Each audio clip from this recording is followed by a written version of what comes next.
Hi, welcome to Telugu studies pair. So ఈ క్లాస్లో మనం టాప్ 500 జీకే బిట్స్ పార్ట్ 2 అనేది చూస్తున్నాం. ఓకేనా? సో ఇప్పటివరకు పార్ట్ 1 అయ్యింది, ఇది పార్ట్ 2. సో క్లాస్ స్టార్ట్ చేసే ముందు నేను చెప్పే మీకు యూజ్ఫుల్ అనిపిస్తే ప్లీజ్ సబ్స్క్రైబ్ మై ఛానల్, అలాగే లైక్ చేయండి.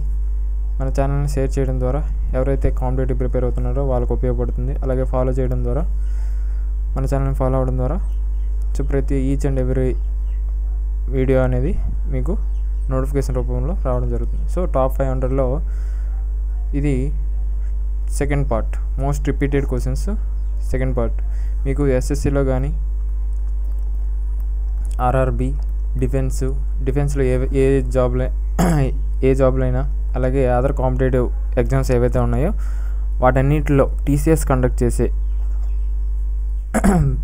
బిట్స్ ఏవైతే మనకి ఇస్తున్నారో అందులో జిఎస్కి సంబంధించి, జీకే జనరల్ నాలెడ్జ్ సంబంధించి ఈ సిరీస్ అనేది స్టార్ట్ చేయడం జరిగింది. ఇది సెకండ్ పార్ట్. ఓకేనా?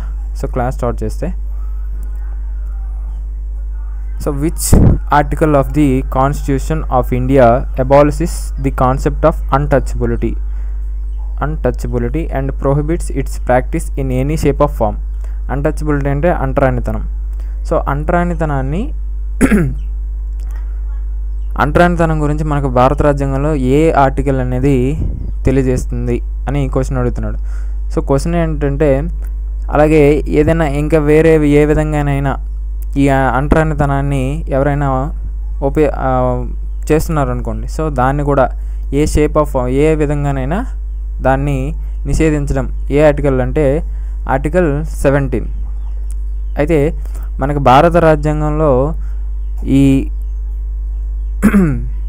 ఫండమెంటల్ రైట్స్ గురించి, ఇది ఆర్టికల్ 17 అనేది ఫండమెంటల్ రైట్స్లో నుంచి ప్రాథమిక హక్కుల్లో ఉంది కదా. సో ఫండమెంటల్ రైట్స్ గురించి మనకు భారత రాజ్యాంగంలో ఏ పార్ట్ తెలియజేస్తుందంటే పార్ట్ 3 అనేది ఫండమెంటల్ రైట్స్ గురించి తెలియజేస్తుంది. అలాగే ఏ ఆర్టికల్స్ ప్రాథమిక హక్కుల గురించి తెలియజేస్తున్నాయి అంటే ఆర్టికల్ 12 నుంచి 35 వరకు ఏ ఆర్టికల్స్ అయితే ఉన్నాయో అవన్నీ కూడా ప్రాథమిక హక్కుల గురించి తెలియజేస్తున్నాయి. సో ఇందులో మనకి ఆర్టికల్ 17 అనేది ఏం తెలియజేస్తుందంటే అబాలిషన్ ఆఫ్ అన్టచబిలిటీ, అంటరానితనాన్ని నిషేధించడం, అన్టచబిలిటీ. ఓకేనా? సో ఈ ఫండమెంటల్ రైట్స్ని ఎక్కడి నుంచి ప్రీవియస్ క్లాస్లో చెప్పాను పార్ట్ 1లో. సో ఎక్కడి నుంచి అడాప్ట్ చేసుకున్నారంటే యుఎస్ఏ రాజ్యాంగం నుంచి తీసుకోవడం జరిగింది. ఓకేనా? సో ఇది, సో దీనికి ఆన్సర్ ఏంటంటే ఆర్టికల్ 17 అనేది అన్టచబిలిటీ గురించి తెలియజేస్తుంది. ఓకేనా? Next, which vitamin is needed for a health immune system, అలాగే లో light vision and health skin. Immune system కోసం, అలాగే రోగనిరోధక శక్తి కోసం, అలాగే లో light vision and healthy skin కోసం మనకి ఏ విటమిన్ అవసరము అని అడుగుతున్నాడు. సో దీనికి ఆన్సర్ ఏంటంటే విటమిన్ ఏ. విటమిన్ ఏ యొక్క కెమికల్ నేమ్ ఏంటి? శాస్త్రీయ పేరు ఏంటంటే రెటినాల్. So retinol. ఒకవేళ దీని యొక్క ఇది లోపించింది అనుకోండి, డెఫిషియన్సీ వల్ల వచ్చే వ్యాధులు ఏంటంటే ఒకటి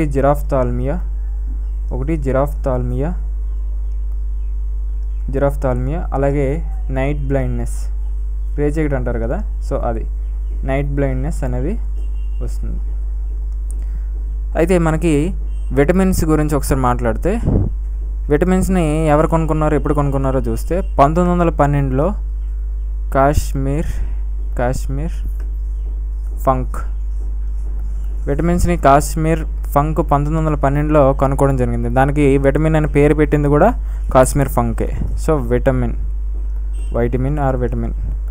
సో విటమిన్స్ని కనుగొని వాటికి పేరు పెట్టిన వ్యక్తి ఎవరంటే కాశ్మీర్ ఫంక్. ఎప్పుడంటే 1912. అయితే ఆన్ ది బేసిస్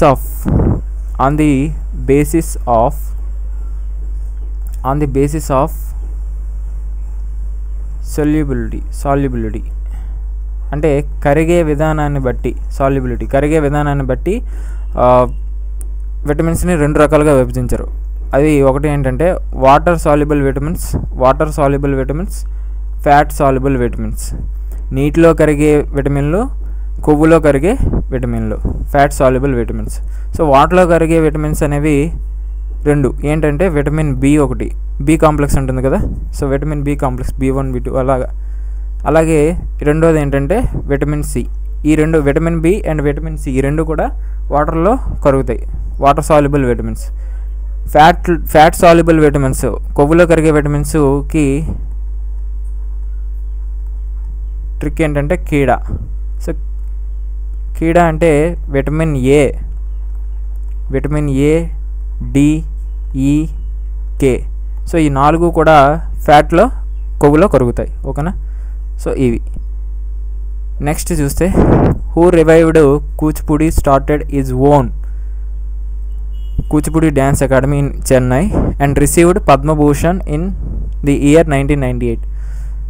కూచిపూడి డ్యాన్స్ని, నాట్యాన్ని ఎవరు రివైవ్ చేశారు, అలాగే అతను ఆ రివైవ్ చేసిన అతను కూచిపూడి డ్యాన్స్ అకాడమీని చెన్నైలో ఎస్టాబ్లిష్ చేశాడు, స్థాపించాడు. అలాగే అతనికి 1998లో పద్మభూషణ్ వచ్చింది. సో అతను ఎవరంటే వెంపట చిన్న సత్యం. సో ఇతను కూచిపూడిని రివైవ్ చేయడం జరిగింది. అలాగే కూచిపూడి డ్యాన్స్ అకాడమీని చెన్నైలో ఎస్టాబ్లిష్ చేశారు. అతనికి 1998లో పద్మభూషణ్ వచ్చింది. అయితే కూచిపూడి గురించి ఒకసారి మాట్లాడితే కూచిపూడి ఏ రాష్ట్రం యొక్క క్లాసికల్ డ్యాన్స్ అంటే ఆంధ్రప్రదేశ్లో ఎక్కడంటే కృష్ణా డిస్ట్రిక్ట్కి సంబంధించి, కృష్ణా డిస్ట్రిక్ట్లో దీన్ని అప్పుడు ఇది పుట్టిందనేసి అంటుంటారు. ఓకేనా. సో అప్పుడు యక్షగానాలు వచ్చి ఈ కృష్ణా డిస్ట్రిక్ట్లో అంటే పూర్వకాలంలో ఈ కూచిపూడిని ఆడేవారు అనేసి ఇలా కథలు ఉన్నాయి. ఓకేనా. సో కూచిపూడి అనేది ఏ రాష్ట్రం యొక్క క్లాసికల్ డ్యాన్స్ అంటే ఆంధ్రప్రదేశ్. ప్రీవియస్ క్లాస్లో క్లాసికల్ డ్యాన్సెస్ మొత్తం ఎన్ని అని చెప్పానంటే క్లాసికల్ డ్యాన్సెస్ అనేవి 8 అని చెప్పాను. అవి భరతనాట్యం, కూచిపూడి, కథక్కలి, మోహినియట్టం, ఒడిస్సీ, కథక్, మణిపురి, సత్రియ. సో ఈ 8 క్లాసికల్ డ్యాన్సులు అని చెప్పాను. సో ఈ కూచిపూడి అనేది దేన్ని సింబలైజ్ చేస్తుందంటే దేని గుర్తంటే ఎర్త్.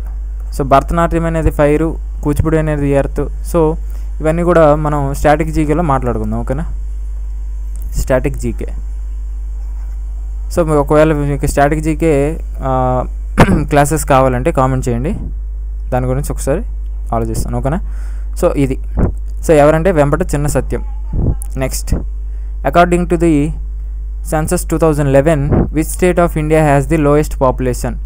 2011 జనాభా లెక్కల ప్రకారం భారతదేశంలో ఏ రాష్ట్రంలో లోయెస్ట్ పాపులేషన్ ఉంది? సో దీనికి ఆన్సర్ ఏంటంటే సిక్కిం.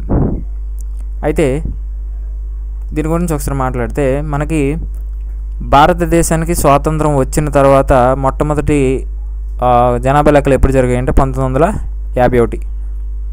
స్వాతంత్రం ఆఫ్టర్ ఇండిపెండెన్స్ ఫస్ట్ సెన్సస్ ఏదంటే 1951. భారతదేశానికి స్వాతంత్రం రాకముందు 1972లో అఫీషియల్ సాంప్రదాయమైన అలా అంటారు. సో అఫీషియల్ సెన్సస్ ఎప్పుడు జరిగిందంటే 1972లో జరిగింది. సో ప్రతి 10 సంవత్సరాలకు ఒకసారి ఈ సెన్సస్ అనేది జరుగుతుంది. కానీ 2021లో జరగలేదు, కారణం కరోనా వలన. సో 2024లో అవుతుందని అన్నారు, కాకపోతే ఇప్పటికీ అవ్వలేదు. ఇప్పుడు ఈరోజు నేను క్లాస్ చెప్తున్న డేటు 11/12/2024. ఈ డేట్కి ఇంకా సెన్సస్ అనేది అవ్వలేదు. ఎందుకు అవ్వలేదంటే 2024లో ఎలక్షన్స్ వల్ల కొంచెం పోస్ట్పోన్ చేయడం జరిగింది. భారతదేశం యొక్క పార్లమెంట్కి, లోక్సభకి 2024లో ఎన్నికలు జరగడం వల్ల సో ఇది డిలే అయింది. సో ఇప్పుడు మరి నెక్స్ట్ ఇయర్ 2025లో చేయడానికి అవకాశాలు అనేవి ఉన్నాయి. సో అది పక్కన పెడితే భారతదేశానికి స్వాతంత్రం ఇప్పుడు లేటెస్ట్ ఇప్పటి వరకు లేటెస్ట్ సెన్సస్ ఏదంటే 2011 సెన్సస్ అనేది లేటెస్ట్. ఇది భారతదేశం స్వాతంత్రం వచ్చిన తర్వాత ఎన్నో సెన్సస్ అంటే 7th. ఫస్ట్ నుంచి ఎన్నో సెన్సస్ అంటే 15th. భారతదేశం స్వాతంత్రం వచ్చిన తర్వాత ఎన్నో సెన్సస్ అంటే జనాభా లెక్కలు అంటే 7వ జనాభా లెక్కలు. మొత్తం ఫస్ట్ నుంచి 1972 నుంచి అయితే 15వ. సో ఇది అయితే 2011 జనాభా లెక్కల ప్రకారం భారతదేశం యొక్క టోటల్ పాపులేషన్ ఎంతంటే టోటల్ పాపులేషన్ ఆఫ్ ఇండియా ఎంతంటే 1210.2 మిలియన్. ఎంతంటే 1210.2 మిలియన్. దీన్నే 1.21 బిలియన్లో చెప్పాలంటే 1.21 బిలియన్.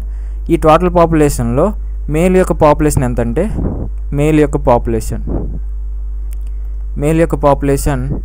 623.7 మిలియన్లు. ఫీమేల్ యొక్క పాపులేషన్ ఎంతంటే 585 మిలియన్. 585.5 మిలియన్.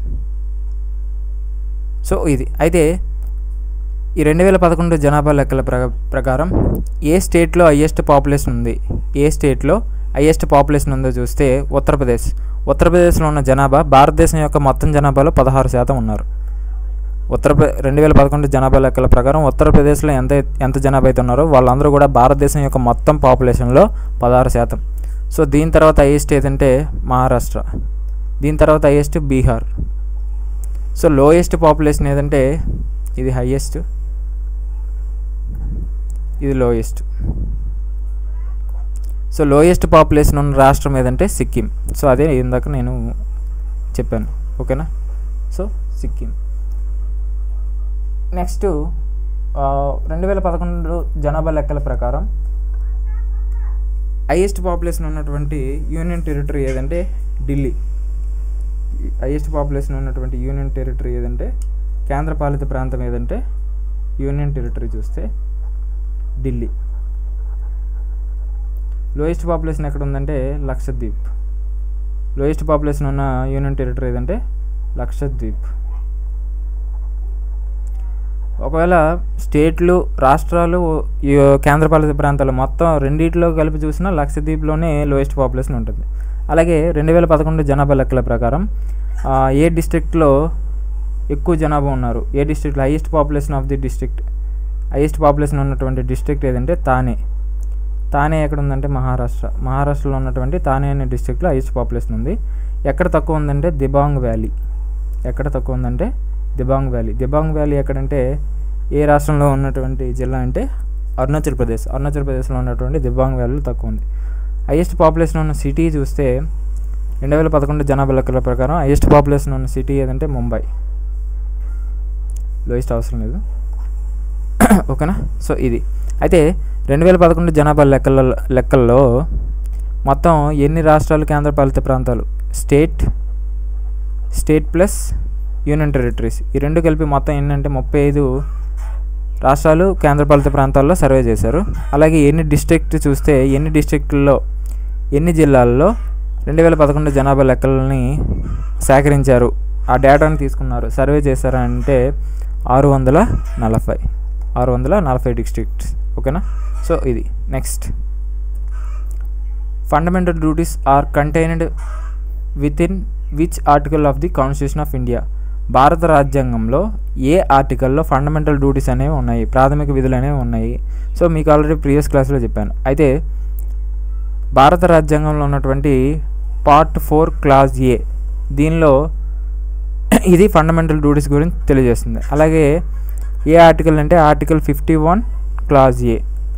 సో ఇది ఆన్సర్, ఈ క్వశ్చన్కి ఆన్సర్ ఆర్టికల్ 51 క్లాజ్ ఏ అనేది ఫండమెంటల్ డ్యూటీస్ గురించి తెలియజేస్తుంది. ఈ ఫండమెంటల్ డ్యూటీస్ని ఎక్కడి నుంచి తీసుకున్నారని చెప్పాను? యుఎస్ఎస్ఆర్ రాజ్యాంగం నుంచి ఈ ఫండమెంటల్ డ్యూటీస్ని తీసుకోవడం జరిగింది. ఓకేనా? సో అయితే దేని ప్రకారం యాడ్ చేశారు? ఇది క్లాజ్ ఏ కదా. సో క్లాజ్ ఏ ఉందంటే 42వ రాజ్యాంగ సవరణ చట్టం 42 కాన్స్టిట్యూషనల్ అమెండ్మెంట్ యాక్ట్ 1976 ద్వారా భారత రాజ్యాంగంలో ఫండమెంటల్ డ్యూటీస్ని ఏర్పాటు చేయడం జరిగింది. ఓకేనా? So next, the Bhagirathi river originates from Gaumukh glacier. ఒక నిమిషం వాటర్ తాగుతాను.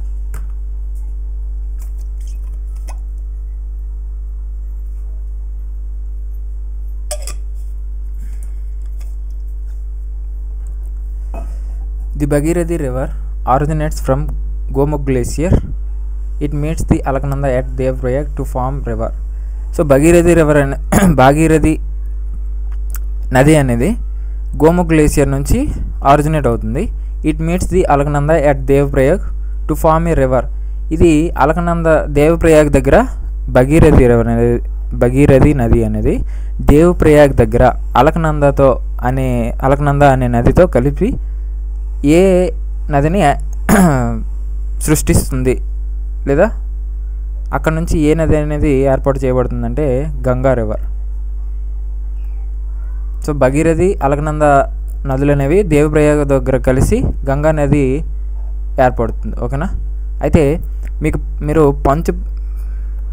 పాంచ్ ప్రయాగ్ 5 ప్రయాగులు ఉంటాయి కదా, వీటి గురించి ఒకసారి మాట్లాడుకుందాం. సో వీటి గురించి ఒకసారి మాట్లాడుకుంటే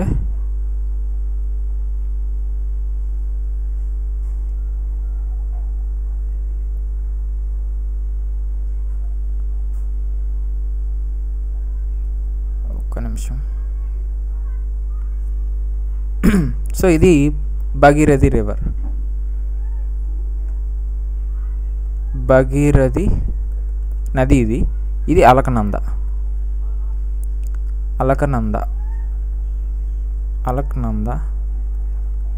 సో ఈ రెండు కలిపి ఇక్కడ కలుస్తున్నాయి, భగీరథి రివర్ అలాగే అలకనంద ఇక్కడ కలిసి ఇది దేవప్రయాగ్.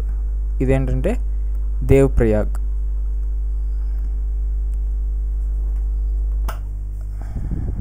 సో దేవప్రయాగ్.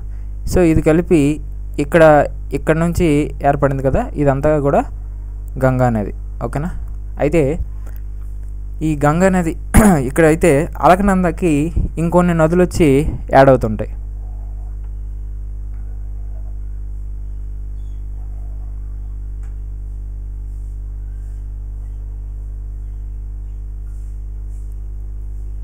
సో అలకనంద ఈ నది ఏంటంటే ధౌలి గంగా.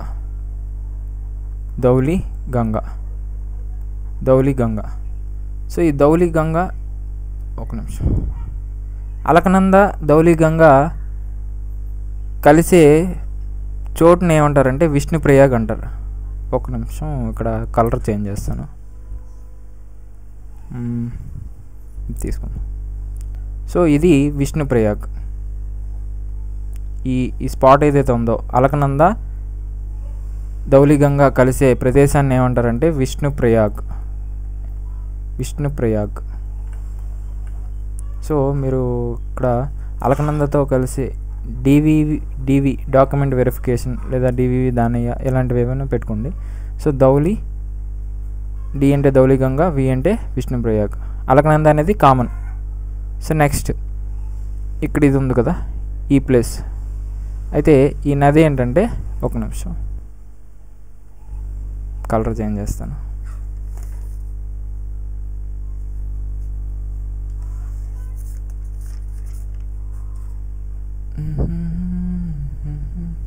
ఇది నందాకిని రివర్.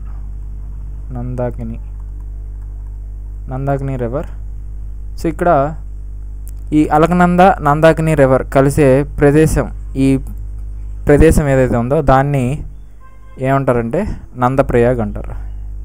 ఇది ఉంది కదా, సో దీన్ని నందప్రయాగ్ అంటారు.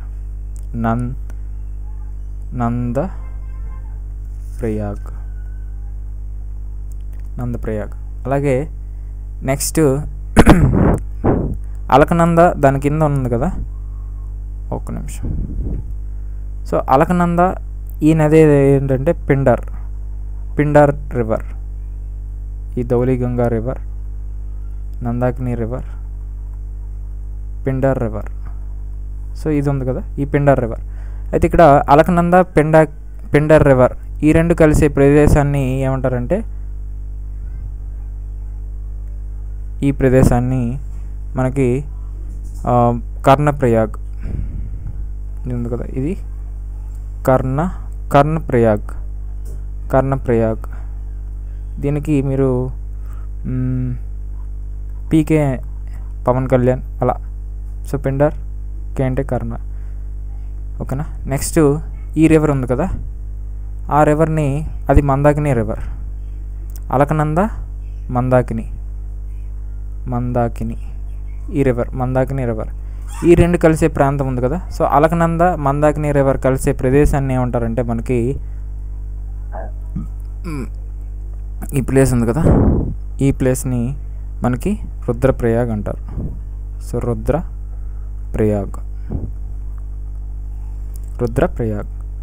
సో ఇది మీరు ఐ థింక్ మిస్టర్ ఇండియా ఇలాంటివి ఏమైనా పెట్టుకోవచ్చు, ఎందుకంటే ఎంఆర్ ఉంది కాబట్టి. మిస్టర్ ఇండియా లేదా మిస్టర్ ఏదైనా పెట్టుకుంటే మీ ఇష్టం, ఓకేనా. సో ఇది నెక్స్ట్ ఒక నిమిషం. The permanent settlement system was introduced by which governor general of the British East India Company in 1793. 1793లో పర్మనెంట్ సెటిల్మెంట్ సిస్టమ్, దాన్నే జమీందారీ సిస్టమ్ అంటారు, జమీందారీ వ్యవస్థ, ఏ గవర్నర్ జనరల్ ఇంట్రడ్యూస్ చేశాడు అనేసి క్వశ్చన్ ఇది. సో దీనికి ఏంటంటే answer lord Cornwallis. Lord Cornwallis మనకి జమీందారీ సిస్టమ్ లేదా పర్మనెంట్ సెటిల్మెంట్ సిస్టమ్ని ఇంట్రడ్యూస్ చేయడం జరిగింది, ఓకేనా. So next, Brahma Samaj was founded by which social reformer on British India in 1828. 1828లో బ్రహ్మ సమాజ్ని ఎవరు స్థాపించారు అని అడుగుతున్నాడు. సో ఎవరు స్థాపించారంటే 1828లో రాజా రామ్మోహన్ రాయ్. రాజా రామ్మోహన్ రాయ్. సో రాజా రామ్మోహన్ రాయ్ గారు 1828లో బ్రహ్మ సమాజ్ని స్థాపించడం జరిగింది. అయితే 1833లో ఈ రాజా రామ్మోహన్ రాయ్ గారు చనిపోవడం జరిగింది. 1833లో చనిపోయారు. 1833 డైడ్. ఈ 1833లో చనిపోయారు. సో అయితే 1842లో సో మనకి ఈ ఎవరంటే దేబేంద్రనాథ్ ఠాగూర్. దేబేంద్రనాథ్ ఠాగూర్. సో ఈ దేబేంద్రనాథ్ ఠాగూర్ గారు 1842లో బ్రహ్మ సమాజ్లో జాయిన్ అయ్యారు, ఓకేనా. సో అయితే అంతకుముందు 1839లో కలకత్తాలో, సో ఈ బ్రహ్మ సమాజ్ కూడా కలకత్తానే, ఓకేనా. సో 1839లో ఈ దేబేంద్రనాథ్ ఠాగూర్ గారు తత్వబోధిని సభని ఏర్పాటు చేశారు, స్థాపించారు. అయితే ఈ తత్వబోధిని సభ, బ్రహ్మ సమాజ్ రెండింటి యొక్క ఐడియాస్ సిమిలర్గానే ఉన్నాయి, ఒకేలాగా ఉన్నాయి. సో దాంతో ఈ తత్వబోధిని సభని 1842లో దేబేంద్రనాథ్ ఠాగూర్ గారు బ్రహ్మ సమాజ్లో విలీనం చేసి, సో బ్రహ్మ సమాజ్లో దేబేంద్రనాథ్ ఠాగూర్ గారు 1842లో చేరడం జరిగింది, ఓకేనా. సో దాని తర్వాత మనకి 1857లో ఈ బ్రహ్మ సమాజ్లో కేశబ్ చంద్ర సేన్ ఇతను కూడా 1857లో జాయిన్ అవ్వడం జరిగింది. సో ఇతను 1857లో బ్రహ్మ సమాజ్లో జాయిన్ అయిన తర్వాత ఆ బ్రహ్మ సమాజ్లోనే ఆఫీస్ ఆఫ్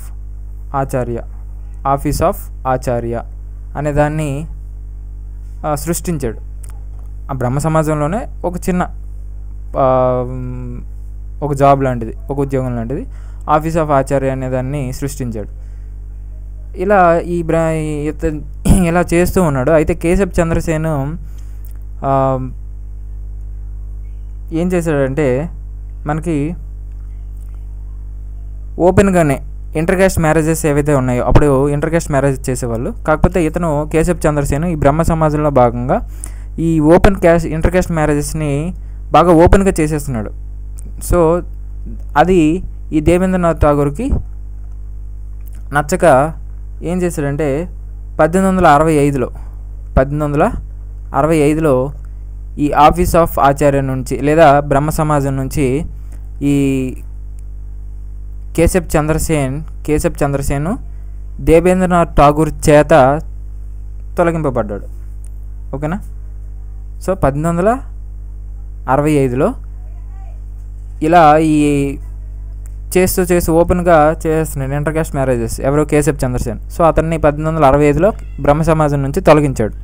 సో 1865లో తొలగించడం వల్ల 1866లో ఏమైందంటే ఈ బ్రహ్మ సమాజం అనేది రెండిటిగా విడిపోయింది. 1866లో బ్రహ్మ సమాజం అనేది రెండిటిగా విడిపోయింది. అది ఒకటి ఏంటంటే, ఒకటి ఆది బ్రహ్మో సమాజ్.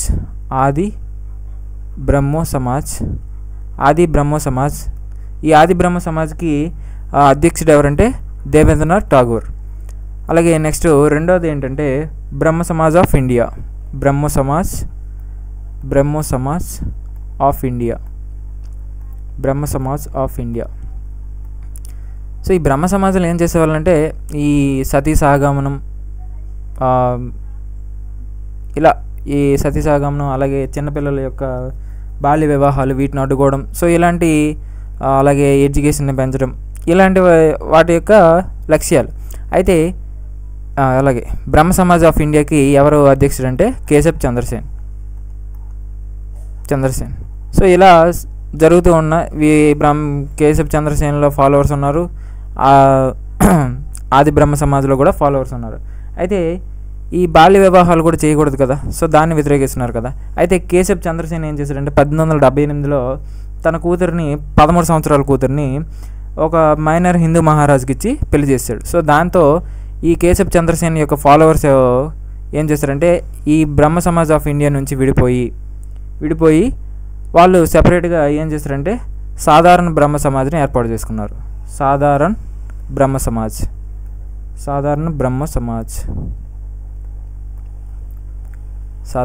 సమాజ్.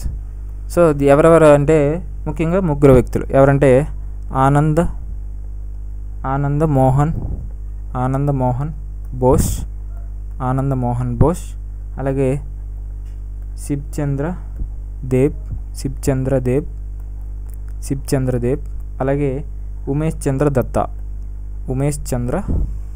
వీళ్ళు ముగ్గురు కలిసి సాధారణ బ్రహ్మ సమాజ్ని ఏర్పాటు చేసుకున్నారు. ఉమేష్ చంద్ర దత్తా. సో ఇది బ్రహ్మ సమాజ్ గురించి. సో బ్రహ్మ సమాజ్ని ఎవరు ఏర్పాటు చేశారంటే 1828లో కలకత్తాలో, అంటే రాజా రామ్మోహన్ రాయ్. సో దీని యొక్క స్టోరీ అంతా ఇది. Next, Pandit Shivkumar Sharma, an Indian musician and composer, was the foremost exponent of, అంటే ఏ మ్యూజికల్ ఇన్స్ట్రుమెంట్ని పండిట్ శివకుమార్ శర్మ దానికి సంబంధించిన వాడు అంటే సంతూర్ అనేది మీకు ఎలా ఉంటుందో తెలియకపోతే ఒకసారి గూగుల్లోకి వెళ్ళి సెర్చ్ చేయండి, తెలిసిపోతుంది. సంతూర్ అని కొడితే, సంతూర్ ఇన్స్ట్రుమెంట్ అని కొడితే వచ్చేస్తుంది. ఓకేనా. సో ఈ సంతూర్ రిలేటెడ్ పండిట్ శివకుమార్ శర్మ సంతూర్ అనే మ్యూజిక్ ఇన్స్ట్రుమెంట్ని వాయించేవాడు. సో ఈ సంతూర్ రిలేటెడ్ ఎక్స్పోనెంట్స్ అంటే వాయించేవాళ్ళు, బాగా ప్రసిద్ధి చెందినటువంటి వాళ్ళు ఆ ఇట్లో. సో సంతూర్కి సంబంధించి చూస్తే ఒకరు పండిట్ శివకుమార్ శర్మ, అలాగే రెండోది రాహుల్ శర్మ, మూడు ఉల్హాస్ బాపత్, అలాగే నాలుగో వ్యక్తి ఎవరంటే భజన్ సపోరి. సో ఇది సంతూర్కి సంబంధించి. ఓకేనా. నెక్స్ట్, సో ఇది క్లాసికల్ డ్యాన్స్ కానీ మ్యూజికల్ ఇన్స్ట్రుమెంట్ కానీ ఇదంతా కూడా స్ట్రాటజీకి. సో స్ట్రాటజీకి క్లాసెస్ కావాలంటే కామెంట్ చేయండి, నేను దానికి చేస్తాను. ఓకేనా.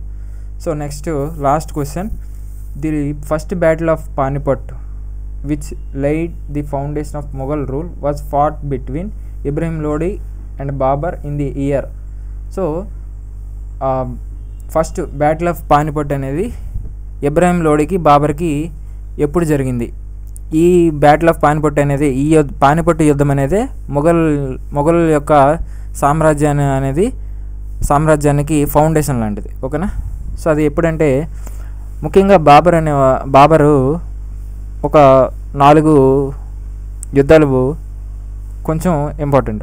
సో అవి ఏంటంటే అవి కూడా వరుస సంవత్సరాల్లోనే ఉంటాయి. సో దీనికి ఆన్సర్ ఏంటంటే 1526లో ఫస్ట్ బ్యాటిల్ ఆఫ్ పానిపట్ అనేది జరిగింది. సో చూస్తే battle of battle of Panipat యుద్ధం ఎప్పుడు జరిగిందంటే 1526. ఎవరెవరికి? బాబర్ వర్సెస్ ఇబ్రహీం లోడి. సో ఇది ఇబ్రహీం లోడి, వీళ్ళిద్దరి మధ్య జరిగింది. అలాగే నెక్స్ట్ బ్యాటిల్ ఆఫ్ పానిపట్టు, అలాగే బ్యాటిల్ ఆఫ్ కాన్వా యుద్ధం ఎప్పుడు జరిగిందంటే 1526లో జరిగింది. చూడండి, 1526, 1527. ఇది ఎవరెవరికంటే బాబర్ వర్సెస్ రాణా సింగ్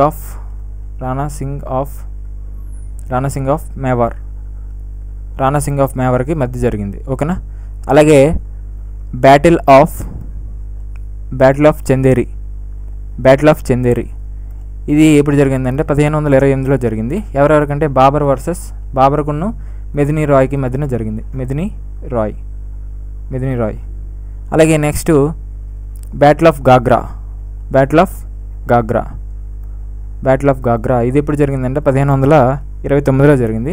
ఇది ఎవరెవరికంటే బాబర్ వర్సెస్ ఆఫ్ఘనిస్తాన్ కింగ్ అయినటువంటి సుల్తాన్ మహమ్మద్ లోడి.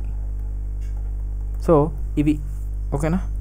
సో ఇక్కడితో ఈ క్లాస్ అనేది పార్ట్ 2 అనేది కంప్లీట్ అయిపోయింది. సో మన ఛానల్ని ఎవరైనా సబ్స్క్రైబ్ చేయకపోతే సబ్స్క్రైబ్ చేసుకోండి. అలాగే లైక్ చేయండి. షేర్ చేయడం ద్వారా ఇంకా చాలామందికి ఉపయోగపడుతుంది. అలాగే ఫాలో అవడం ద్వారా ప్రతి వీడియో మీరు నోటిఫికేషన్ రూపంలో పొందొచ్చు. ఓకేనా. Thank you.